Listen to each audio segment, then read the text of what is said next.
Sejam todos bem-vindos ao RIEX Sem Fronteira. Hoje estamos aqui com um grande mestre, Cristiano Chaves, um visionário no direito de família. Eu que sou da área de direito de família, esses 15 anos que luto pelo direito de família e psicanálise. Então, assim, Cristiano, você é uma inspiração para mim e para muita gente. Quero agradecer a sua presença. E você que é um visionário, qual é a evolução do direito de família? Qual que é a sua visão? Como é que está? Quais são as inovações do direito de família hoje, atual, né? Muito obrigado pelo convite, em primeiro lugar. Eu que agradeço a oportunidade de discutir, de debatermos temas tão importantes e ricos nesse momento da evolução da sociedade, do direito como um todo. De fato, o direito de família nos últimos anos tem um significativo upgrade em relação a outros ramos da ciência do direito. Evidentemente, talvez por conta das acomodações sociais, das dificuldades econômicas, também por conta, e penso que isso é um fator significativo, sim, da mudança dos costumes. As pessoas agora têm uma visão diferente, as pessoas já não acham que o casamento é um meio de morte necessário. Então, tudo isso impõe no direito de família uma preocupação com valores que antes ficavam esquecidos. No Brasil, especificamente, nesses últimos anos, nós temos uma colaboração muito grande da jurisprudência. Os nossos tribunais superiores, o Supremo Tribunal Federal, o Tribunal Constitucional Brasileiro e o Superior Tribunal de Justiça têm dado ao direito de família evoluções muito significativas. Eu destaco como uma delas a decisão do Supremo Tribunal Federal em relação à multiparentalidade. O Supremo reconheceu a possibilidade de uma pessoa ter ao mesmo tempo dois pais e uma mãe, ou duas mães e um pai, ou dois pais e duas mães, enfim. O Supremo entendeu que a existência de um vínculo biológico não impede a concomitância de um vínculo socioafetivo e vice-versa. Com isso, claro, nós vamos ter uma grande e significativa revolução nas relações de família. Por quê? Isso altera o regime de guarda e visitação, porque agora nós temos uma guarda compartilhada de três pais, por exemplo, ou teremos guarda unilateral de um dos pais com visitação de dois. Temos uma modificação na pensão alimentícia, em como nós vamos partilhar essa pensão alimentícia, lembrando que a obrigação alimentícia não é solidária, mas é proporcional. Nós vamos ter uma modificação no direito sucessório, porque esse filho herda dos três, mas não só, mas nós vamos ter três pais que herdam desse filho se ele não deixar descendentes. E aí a herança não será dividida por dois, terá de ser dividida por três, modificando a regra do código, que diz que deve se dividir em duas linhas, uma paterna e uma materna. Então, muitas coisas sofrerão efeitos diretos dessa decisão de pluripaternidade.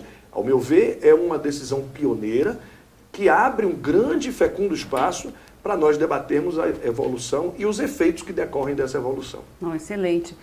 O Cristiano, como é que você vê a questão da mediação do direito de família? Sem dúvida, é um instrumento, a válvula de tentativa de resolver não só um problema do direito de família, um problema mais amplo, do poder judiciário, não só no Brasil, no mundo inteiro. A mediação é utilizada em alguns países, inclusive na área de família particularmente, a mediação é utilizada como uma fase pré-processual, pré-judicial, obrigatória. Em muitos estados dos Estados Unidos da América, sem a comprovação de que o casal primeiro foi ao mediador, não se admite uma petição inicial em processos litigiosos. Na Sul-América, aqui na Sul-América, experiências muito vitoriosas no Uruguai e na Argentina com a mediação. As experiências europeias são mais significativas ainda. Me parece que é uma questão de grande relevo para a sociedade, para as famílias e para o Poder Judiciário. De saúde mental. Sem dúvida nenhuma. Para a família. Sem dúvida. E penso, mais ainda, que a médio e longo prazo nós vamos ter uma grande colaboração que a mediação vai dar para a cultura do litígio. Nós temos uma cultura do litígio. O nosso estudante de direito, ele aprende a litigar e não a resolver problemas. Às vezes, o jurista acha que o litígio é mais importante do que a própria solução do problema.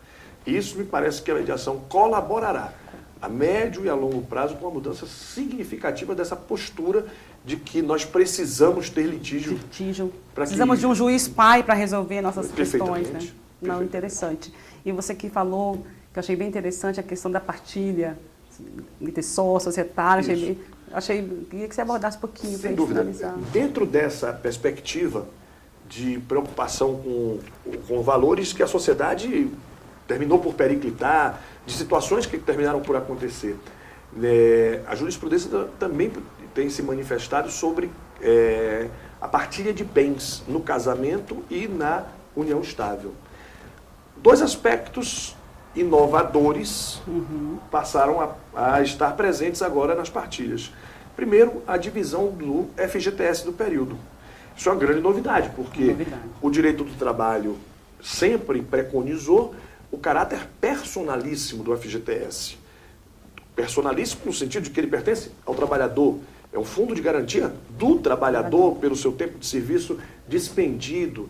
E esse fundo de garantia agora vai ser partilhado em relação aos depósitos feitos no período da relação de casamento ou de união estável. É óbvio que isso pode ser um ponto de litígio preocupante, sim, porque o levantamento desses valores não se dará na sentença, na execução da sentença, no cumprimento da sentença. A execução desses valores só poderá ser quando a conta de FGTS vier a ser movimentada, o que pode ter uma projeção temporal muito grande, porque pode ser que o divórcio tenha se dado num determinado ano e que a movimentação dessa conta só se dê 10, 15, 30 anos depois. Isso pode ser um fator de litígio, porque aquele casal vai continuar ali unido por algum ponto de interseção. O STJ diz que oficia a Caixa Econômica, a instituição financeira gestora do fundo, fica com a ordem para que, quando o fundo for movimentado, aquele valor fique retido para o ex-cônjuge. Problemas práticos de saber como é que esse ex-cônjuge vai tomar conhecimento, etc. Enfim. E também com relação às sociedades de advogados.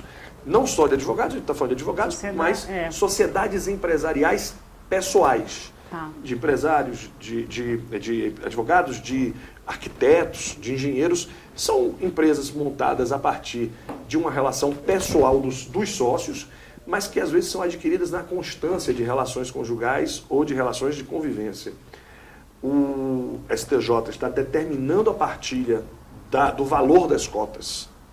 Essas cotas devem ser partilhadas porque elas se transformam em patrimônio. Porém, sem dar ao ex-cônjuge, ex-companheiro, o direito de ingressar na sociedade. Ele vai ter o direito de partilhar o valor correspondente, mas não de ingressar. Mais uma novidade e mais uma situação muito complexa. Muito complexa. Uma mudança mesmo. Sem dúvida. Essa evolução. Sem dúvida. E nós vamos ter vários pontos aí a se discutir, porque nos divórcios que hoje são consensuais, nós vamos passar a ter esses pontos que até então não eram debatidos pelos advogados, que agora precisam ser levados em conta. Então, talvez isso seja uma moeda de troca, muitas vezes para um acordo, seja uma forma de barganha, de negociação, ou, em outros casos, também uma forma de compensar alguém exatamente para a obtenção do acordo. Vai depender da perspectiva que cada um tenha do litígio, da situação, enfim. Mas são novidades muito boas, né? São novidades significativas. Muito obrigada. Quero contar com você desde já no nosso Fórum Internacional. Com muito prazer. Que vai ser uma honra ter você. Muito obrigada. Eu que agradeço. Espero revê-los em muito breve.